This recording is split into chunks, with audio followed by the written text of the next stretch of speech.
Hello everyone, welcome back to our channel this side सीधी। And आज की class में बात करने वाले हैं जितने भी स्टूडेंट इग्नू जून एग्जाम 2025 में देने वाले हो, कुछ भी नहीं पढ़ा, स्टार्ट भी नहीं करा और यहाँ पर आपको समझ में नहीं आ रहा कि अभी तक हमने बुक भी नहीं देखी, सिलेबस भी नहीं पता है ढंग से, हमें कैसे कम टाइम में यहाँ पर हम 80% स्कोर कर सके। तो ये आज की क्लास सभी के लिए इंपॉर्टेंट होने वाली है। बिना वीडियो को स्किप करे वीडियो के एंड तक बने रहना। चाहे आप इग्नू से कोई भी कोर्स कर रहे हो, उसके लिए आपको देखो क्या करना है। कुछ भी नहीं पढ़ा है तो सबसे पहले आप क्या करो, क्योंकि आपने ऑलरेडी डेट शीट को देख लिया है, नहीं देखा है तो चेकआउट कर लो। नई डेट शीट पब्लिश हो चुकी है और जून से यहाँ पर एग्जाम स्टार्ट होने वाले हैं। यहाँ पर सबसे पहले आपको क्या करना है, प्रीवियस ईयर क्वेश्चंस पेपर को एनालाइज करना है, पीवाईक्यू को उठाना है। कम से कम अगर मैं यहाँ पर बात करूँ 2022 से लेकर के 2024 तक, और आपको पता है कि इग्नू में साल में 2 बार एग्जाम कंडक्ट किए जाते हैं, एक आपका जून में और दूसरा दिसंबर में। तो अगर आप जून और दिसंबर के क्वेश्चन पेपर को एनालाइज करना, आप सभी का जो भी सब्जेक्ट है, जैसे कि यहाँ पर आपके एमएस्ट्री की क्लास कराई जाती है, और आपको पता है कि एमएस्ट्री के लिए जो नया सिलेबस है वो आपका 2023 से स्टार्ट है। तो मैंने आपको पहले भी बताया 23 से 25 तक के अब तक के 3 क्वेश्चन पेपर आपको यहाँ पर सॉल्व करना है। और उस तीनों क्वेश्चन पेपर को जब आप एनालाइज करोगे तो दूसरी चीज़, आप उसमें ना कुछ कॉमन टॉपिक्स को पाओगे। ठीक है, जैसे कि आपको पता है कि एग्जाम में कितने क्वेश्चन आते हैं 10, और हमें अटैम्प्ट कितने करने होते हैं 5। तो ऑब्वियस है कम समय बहुत कुछ तो नहीं पढ़ सकते।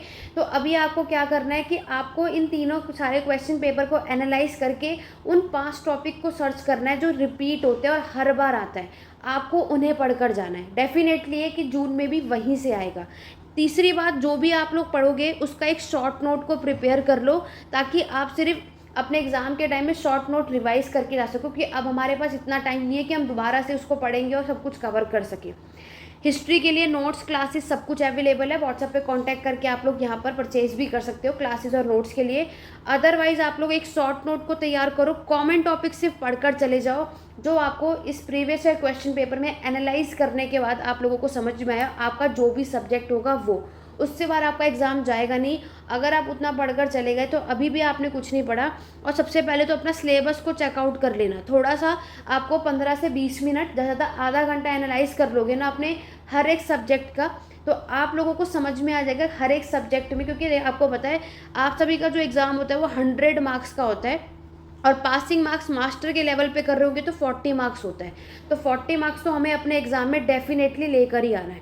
तो इग्नू में अगर आपको पास होना है, ठीक है, अच्छी परसेंटेज लानी है, तो प्रीवियस ईयर क्वेश्चन पेपर को एनालाइज कर लो।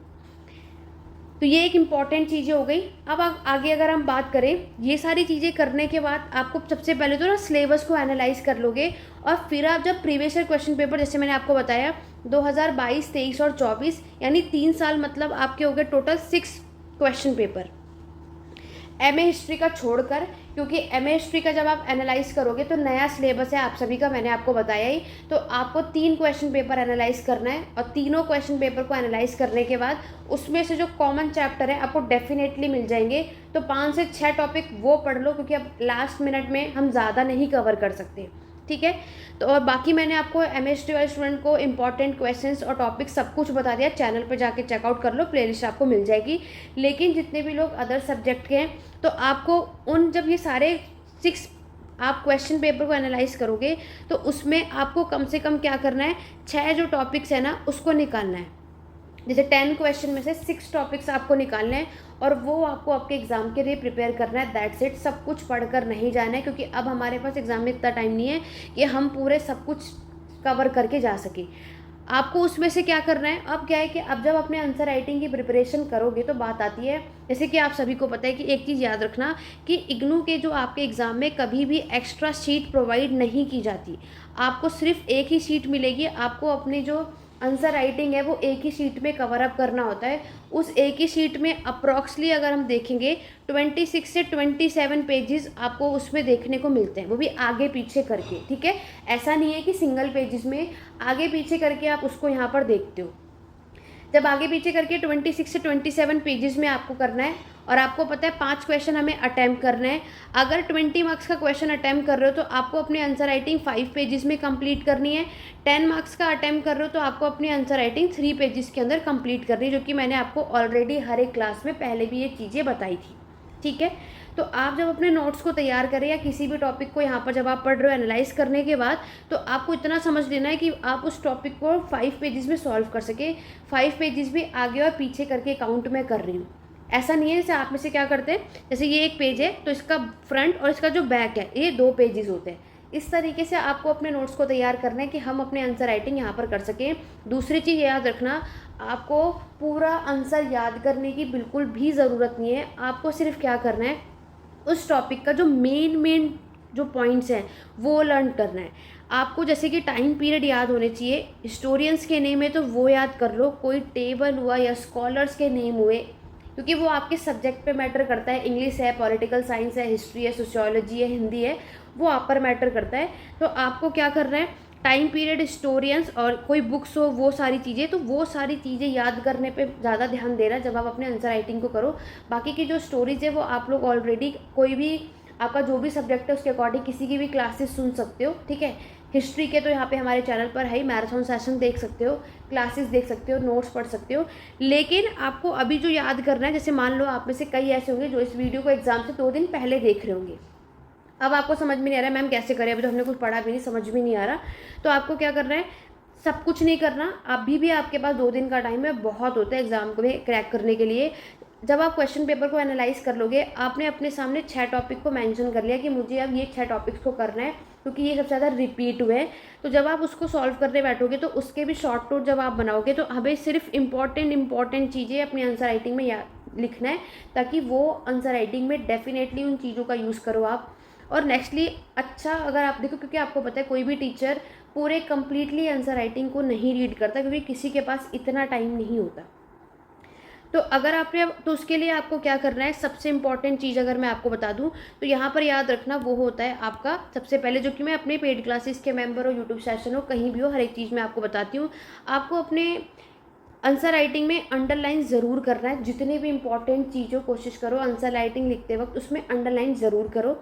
सेकेंड थिंग अगर हम बात करें तो यहाँ पर अगर आपका कोई ऐसा सब्जेक्ट है जिसमें मैप बना सकते हैं, मैप बनाओ। अगर ऐसी कोई चीज़ है जिसमें आपको टेबल शो करना है तो आप टेबल ज़रूर उसको शो करो, फिर उस साइड में उस टेबल को एक्सप्लेन करो कि आपने उस मैप में या फिर टेबल में या डायग्राम में क्या चीज़ यहाँ पर बताई है। और मैं एक चीज़ यहाँ पर सजेस्ट हमेशा कर सभी को एक चीज़ बताती हूँ कि यहाँ पर ना, एक तो आप सभी की राइटिंग बहुत अच्छी होनी चाहिए, ताकि इतनी अच्छी हो कि ताकि टीचर जो है वो आपके आंसर राइटिंग को ईजिली से पढ़ सके। यहाँ पर मार्जिन लाइन ऑलरेडी यहाँ पर बनी हुई होती है। आप में से कई ऐसे स्टूडेंट होते हैं जो यहाँ पर राइट हैंड साइड में भी ये काम करते हैं, जो कि नहीं करना है। ऑलरेडी एक मार्जिन है, तो ये गलतियाँ आप में से कोई भी नहीं करेगा, क्योंकि इससे भी मार्क्स जो हैं वो डिडक्ट होने के मैक्सिमम चांसेस होते हैं। आपको अपने एग्जाम में सिर्फ 2 ही पेन का यूज़ करना है, या तो ब्लू या फिर ब्लैक, या फिर ये दोनों ही कर सकते हो, वो आपकी चॉइस है। अंडरलाइन ज़रूर करना। आप में से कई ऐसे होते हैं जो मैक्सिमम चीज़ों को अंडरलाइन करने में लगे रहते हैं, ज़्यादातर चीज़ों को अंडरलाइन नहीं कर रहे हैं, कुछ चीज़ों को अंडरलाइन करना है जो इंपॉर्टेंट होता है। और अंडरलाइन भी आपको तभी करना है जब आप सभी उसकी बात को लेकर के श्योर है कि हाँ ये आंसर, ये हम दिखाना चाहते हैं टीचर को कि हाँ ये इस क्वेश्चन के आंसर राइटिंग में सबसे इंपॉर्टेंट चीज़ है जो टीचर को हम दिखाना चाहते हैं, ठीक है। और नेक्स्ट थिंग मैं आपको एक चीज़ बता दूं कि यहाँ पर आपको एक चीज़ और याद रखनी है कि जब कभी भी आप में से, जैसे मैंने आपको बताया कि हम यहाँ पर क्या करने वाले हैं, कोई भी चीज़ सॉल्व करने वाले हैं। मान लो कि ये आपका जो शीट है, ठीक है, अगर आप मैप भी बना रहे हो तो ना, तो आपको वो साइड में एक बॉक्स बनाकर देन आप उसमें ऐसे करके मैप बनाएंगे। आप में से कई ऐसे होते हैं जो मिड सेंटर में बनाते हैं, गलत चीज़ है, आपको ये काम नहीं करना है, क्योंकि इससे टीचर को एक चीज़ लगती है कि आप लोग आंसर शीट भरने में लगे, जो कि हमें ये काम यहाँ पर करना ही नहीं है, साइड में करना है, ठीक है। और जब साइड में करेंगे तो मैप में आपने क्या क्या चीज़ें बताई वो आप यहाँ साइड में एक्सप्लेन कर सकते हो। बाकी कोशिश करो कि अपने आंसर राइटिंग में इंट्रोडक्शन यानी प्रस्तावना ज़रूर लिखो कि यहाँ पर हम इसमें बताने क्या वाले हैं। आपके एग्ज़ाम में कभी भी कहीं से कोई भी क्वेश्चन आए, लेकिन इंट्रोडक्शन हमें डेफिनेटली देना है, चाहे वो आपका कोई भी सब्जेक्ट हो, ठीक है। ये चीज़ें आपको यहाँ पर कवर अप करनी है। और मैंने आपको क्या बताया, देखो अगर आप सभी ये सारी चीज़ों को फॉलो करेंगे तो डेफिनेटली 80% स्कोर आएगा। और आप में से कई ऐसे कहते हैं मैम क्या 80% इग्नू में आता है? बिल्कुल आता है। देखो यहाँ पर एग्ज़ाम में अच्छा स्कोर लेकर आओगे तभी आपका एक अच्छी परसेंटेज बनेगी और आगे जाकर आप किसी भी एग्ज़ाम के लिए अप्लाई कर पाओगे, क्योंकि आजकल कट ऑफ बहुत मैटर करती है। अगर अच्छी परसेंटेज नहीं आई तो हम किसी और एग्ज़ाम में नहीं दे पाते। तो इसीलिए आंसर राइटिंग में आप लोग, जैसे आप में से कई लोग ऐसे होते हैं, जैसे कि मान लो कि हमारा जो टॉपिक है मान लो कि आपका मुगल्स पे है, ठीक है, तो आप में से कई ऐसे होंगे आप मुगल्स का टॉपिक याद करने बैठ जाएंगे और उसको पूरे 5 पेजेस में याद करेंगे कि हमें मुगल्स याद करना है पूरे 5 पेजेस का। नहीं, वो पूरे 5 पेजेस में आपको राइटिंग याद नहीं करनी। मान लो आपके एग्जाम में मुगल के प्रशासन से रिलेटेड क्वेश्चन आया है, तो आपको मुगल एडमिनिस्ट्रेशन के प्रशासन से रिलेटेड पूरे 5 पेजेस याद नहीं करने। आपको जो मेन पॉइंट है, जिस तरीके से कि हाँ ये जो ऑफिसर्स है इसको इस डिपार्टमेंट के लिए अपॉइंट किया गया है, ये चीज़ें आपको बतानी है और कवर करनी है। सिर्फ उसको याद करो, एक्सप्लेनेशन आप करते रहना। उस एक्सप्लेनेशन को टीचर नहीं पढ़ते हैं, सिर्फ वो ये देखते हैं कि हमने जो पूछा वो आपने दिखाया या नहीं।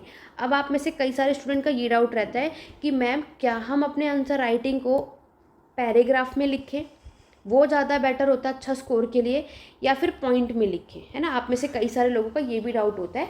वो तो इस वीडियो में मैं आपके सारे डाउट क्लियर करूँगी जो मैक्सिमम मेरे पास कमेंट या मैसेज आते हैं कि मैम क्या ऐसा कर सकते हैं या नहीं।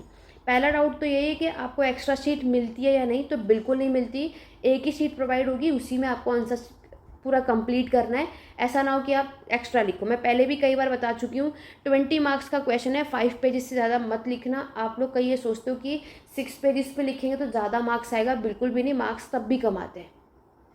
टीचर को ये नहीं होता कि आपने कितने, देखो पहले एक काम ये आपको सबको याद रखना, जो मैं अपने बैचेज में भी बताती हूँ, कि आपको सबसे पहले तो ये पूरे 5 के 5 क्वेश्चन सॉल्व करने हैं। आप में से कोई ऐसा नहीं काम करेगा कि हाँ आप कोई भी क्वेश्चन छोड़ कर आओ। आपको नहीं भी आता तब भी उस टॉपिक से रिलेटेड थोड़ा बहुत जो भी आइडिया शुरू कर देना, ताकि आपको 5 to 6 मार्क्स तो आउट ऑफ 20 मिल जाए। इसीलिए हमें क्या करना है, डेफिनेटली हमें आना ही चाहिए, हमें रुकना नहीं है, ठीक है। तो सबसे पहला टारगेट क्या है कि हमें सारे ऑल 5 क्वेश्चंस को अटेम्प्ट करना है। सेकंड थिंग, जैसे कि हमारा 20 मार्क्स का जो ये क्वेश्चन है वो 5 पेजेस में आपको सॉल्व करना है, और शॉर्ट नोट अगर आप कोई अटेम्प्ट कर रहे हो तो 3 पेजेस में करना है, ठीक है। हाँ, अगर आपने कोई भी एक क्वेश्चंस को 5 की जगह 4 में लिखा तो ऑब्वियस से मार्क्स कम मिलते हैं, तो इन बातों का भी हमें ध्यान रखना है। बाकी तो मैंने आपको बताया, अंडरलाइन करनी है, मैप, टेबल और डायग्राम। अगर आप सभी कोशिश करो कि कोई ऐसी चीज़ जिसमें हम फ्लो चार्ट के अकॉर्डिंगली भी इसको बता सकते हैं, तो फ्लो चार्ट भी आप लोग बना सकते हो। जैसे आप किसी के कैरेक्टरिस्टिक बता रहे हो, कोई फीचर्स बता रहे हो, तो हम उसमें क्या कर सकते हैं, डायग्राम बना सकते हो, ठीक है। अब अगर हम डायग्राम की बात करें तो जैसे कि मैंने आपको बताया, आप जैसे कोई डायग्राम फ्लो चार्ट बना रहे हो कि ये हमारे टाइप्स है, तो इस तरीके से हम ये चीज़ें मेंशन कर सकते हैं कि इतने टाइप्स हैं, ये 4 टाइप। तो टीचर क्या करते हैं ना कि आपका ये फ्लो चार्ट देख लेते हैं, इससे उनको क्लियर हो जाता है कि आपको ये कॉन्सेप्ट आता है, और फिर यही सेम चीज़ जो ये फ्लो चार्ट पर आपने मैंशन करा है वो आप अपने पैराग्राफ में एक्सप्लेन कर सकते हो, ठीक है। रही बात कि आंसर राइटिंग पैराग्राफ में करें या पॉइंट, तो मैं सभी को सजेस्ट करूँगी कि पैराग्राफ में करो, और बीच बीच में पॉइंट भी कर सकते हो, लेकिन पूरे कंप्लीट आंसर राइटिंग को पॉइंट में मेंशन करना गलत होता है। क्यों? उससे ना आपका आंसर राइटिंग ज़्यादा हाईलाइट होता है और उससे मार्क्स भी कम आते हैं। क्योंकि देखो, अगर हम कोई भी आंसर को पॉइंट वाइज लिखते हैं तो टीचर को उसकी नज़र ज़्यादातर जाती है, उसमें अगर आपने गलत चीज़ें भी लिखी होंगी तो उससे मार्क्स कम आते हैं। वही चीज़ आप पैराग्राफ में लिखोगे, जैसे आप सभी ने इग्नू की बुक ऑलरेडी सभी ने देख रखा है, आप में से कोई भी उस इग्नू की बुक से पैराग्राफ में आप उसमें से बिना पढ़े, आपको अगर एक बार में देखना हो, कोई भी उसमें से इम्पॉर्टेंट लाइन बता ही नहीं सकता, कहाँ मिस्टेक है बता ही नहीं सकते। लेकिन वही चीज़ अगर उन्होंने पॉइंट में लिखा होता ना, आप जल्दी कवर कर लेते, होता है। तो पैराग्राफ में करो, बट अंडरलाइन मेंशन करना है, बीच बीच में मैंने आपको बताया ना फ्लो चार्ट बनाओ फिर उसको सॉल्व करो, ये चीज़ें आपको कवर अप करनी है। ज़्यादा गैप नहीं छोड़ना, इस तरीके से मत शो करना कि मुझे ज़्यादा नहीं आता है। जैसे आप में से कई ऐसे होते हैं एक लाइन में सिर्फ 4 वर्ड लिख कर आते हैं, ठीक है। बॉयज़ ज़्यादातर ये काम करते हैं, तो यहाँ बॉयज़ जितने भी हैं वो बुरा नहीं मानना इस बात को लेकर, लेकिन मैंने जितने भी लोगों को देखा उसकी अकॉर्डिंगली मैं आपको बता रही हूँ। तो ये सारे काम आपको नहीं करने, आपको उस तरीके से लिखना है कि सामने वाले जो टीचर उनको ये चाहिए। आप में से कई ऐसे होंगे जो आप खुद भी टीचर होंगे, राइट। तो अगर कोई स्टूडेंट आपके साथ ऐसा करे और आप जब आंसर शीट को चेक करेंगे तो ऑब्वियस है आप भी जो है मार्क्स यहाँ पे डिडक्ट करेंगे, राइट। तो मास्टर्स के स्टूडेंट हो या ग्रेजुएशन कर रहे हो तो ऑब्वियसली छोटे बच्चे तो है नहीं, तो हमें भी अपनी आंसर राइटिंग करते वक्त इन बातों का ध्यान रखना है। तो ये सारी जो इंपॉर्टेंट चीज़ें ये आज मैं इसलिए बता रही हूँ क्योंकि आप में से कई ऐसे जो इग्नू में फर्स्ट टाइम यहाँ पर एग्जाम देने जा रहे हैं और आपको क्लियर नहीं होता। दूसरी जो यहाँ पर डाउट रहता है कि क्या मैम जो यहाँ पर असाइनमेंट का जो क्वेश्चन है वो हमारे एग्ज़ाम के लिए हेल्पफुल होता है। बिल्कुल, तो असाइनमेंट के जितने भी क्वेश्चन हैं वो आप अपने एग्ज़ाम के लिए डेफिनेटली पढ़ के जा सकते हो। असाइनमेंट के क्वेश्चन बहुत हेल्पफुल होते हैं एग्ज़ाम के लिए भी, तो असाइनमेंट के क्वेश्चन भी सभी को आने चाहिए, जो कि मैं एक चीज़ ही सभी को बताती हूँ। इस क्लास को देखने के बाद भी अगर आपको लगता है कि और कोई भी डाउट है एग्ज़ाम से रिलेटेड तो आप सभी पूछ सकते हो। वो मैं इसी तरीके से नेक्स्ट ज़्यादा अगर आप सभी के डाउट रहे तो फिर नेक्स्ट वीडियो में अपलोड कर दूँगी, अदरवाइज़ आपको कमेंट के थ्रू यहाँ पे रिस्पॉन्स मिल जाए। और अगर यहाँ पर आप बात करें, आप में से अभी भी यहाँ पर डाउट है कि मैम क्या हॉल टिकट कब आएगा। देखो, हॉल टिकट के लिए आप इतने ज़्यादा परेशान मत हो, मैंने आपको पहले भी बताया। आप सभी का एग्ज़ाम आपके सब्जेक्ट के अकॉर्डिंगली जैसे भी होगा, जैसे किसी का एग्ज़ाम पहले शुरू हो रहा है, किसी का बहुत बाद में है, तो जिसका एग्ज़ाम जब भी आपके एग्ज़ाम से 1 वीक पहले यहाँ पे हॉल टिकट जो है वो पब्लिश हो जाएगा। इसकी अपडेट मेरे चैनल पर ऑन टाइम आपको मिल जाएगी। चैनल पर नए हो सब्सक्राइब कर लो, बेल आइकन प्रेस करो ताकि नोटिफिकेशन अपडेट मिले। बाकी अगर आपसे भी हिस्ट्री कर रहे हो, चाहे आप BA से कर रहे हो, चाहे आप MA कर रहे हो, तो इसकी पेड क्लासेस, नोट्स, असाइनमेंट सब कुछ अवेलेबल है। तो वो सब आप व्हाट्सएप पे कांटेक्ट करके देख सकते हो। अदरवाइज यूट्यूब चैनल पर इसकी क्लासेस है, प्लेलिस्ट चेकआउट करो, ठीक है। और इस जितने भी चीज़ें आज की क्लास में जो फॉर्मेट मैंने आपको बताया है, इस तरीके से आंसर राइटिंग करके आएंगे तो 80% स्कोर आ जाएगा। और किस तरीके से पढ़ना है वो मैंने आपको बताया, तो इतने प्रेशराइज नहीं होना। बाई चांस कभी ऐसी सिचुएशन आ जाती है कि हमें कोई क्वेश्चन का आंसर नहीं आ रहा है, तो मैंने आपको क्या बताया, उस टॉपिक को पढ़ो और उस पर जो भी आपको समझ में आ रहा है उसको लिखते रहो, लेकिन आपको रुकना नहीं है। ये चीज़ मैंने आपको पहले भी बताई, ठीक है। तो और इस तरीके से तब उसको प्रॉपरली आपको क्या करना है, पैराग्राफ में ही मेंशन करना है, क्योंकि आपको उसके बारे में ज़्यादा नॉलेज नहीं है, तो सिर्फ नॉर्मली पैराग्राफ में उसको मेंशन करना, कोई अंडरलाइट या हाईलाइट मत करना। तो सबसे पहले जिन्होंने अभी तक कुछ चेकआउट भी नहीं करा है, कुछ नहीं पता कैसे क्या करना है, तो पहले अपना सिलेबस उठाओ, प्रीवियस क्वेश्चन पेपर को एनालाइज करो, थोड़ा आधा घंटे का समय लगेगा आपको। और फिर वो 6 क्वेश्चन, वो 6 टॉपिक्स को उठा लो जो आपने यहाँ पर देखा कि मैक्सिमम रिपीट होता है, और उस पर ध्यान दो। इतना भी कर लोगे तब भी, अगर ये वीडियो 2 दिन पहले भी देख लो, 70% आराम से हो जाएगा। तो कोई आप में से बैक नहीं आएगी, फेल नहीं होंगे। अब आप में से कई ऐसे हैं जो अभी जून में एग्ज़ाम नहीं दे पा रहे, जिन्होंने एग्ज़ाम फॉर्म फिल करने में लेट कर दिया है, राइट, जिसे तो यहाँ पर कोई बात नहीं, कोई इशू नहीं है। आप सभी दिसंबर 2025 में एग्ज़ाम दे देना, इससे कोई प्रॉब्लम नहीं होती, किसी भी तरीके का इशू नहीं होता है। बस क्या होगा कि ऑब्वियस है कि अब आपका जो डिग्री आएगी, जो मार्कशीट आती है, उसमें डेट लेट होगी। जो जून का रिजल्ट होता है वो दिसंबर का मेंशन होगा, इतना फ़र्क होता है। बाकी कोई इशू नहीं होता है, तो आप बेफिक्र रहो। तो जो दिसंबर में यानी जून में एग्ज़ाम नहीं दे पा रहे हैं, या फिर आप में से कई ऐसे जो एग्ज़ाम फॉर्म फिल कर चुके हैं बट एग्ज़ाम देने नहीं वाले हैं, तब भी कोई प्रॉब्लम नहीं है। आप सभी दिसंबर 2025 में दे देना।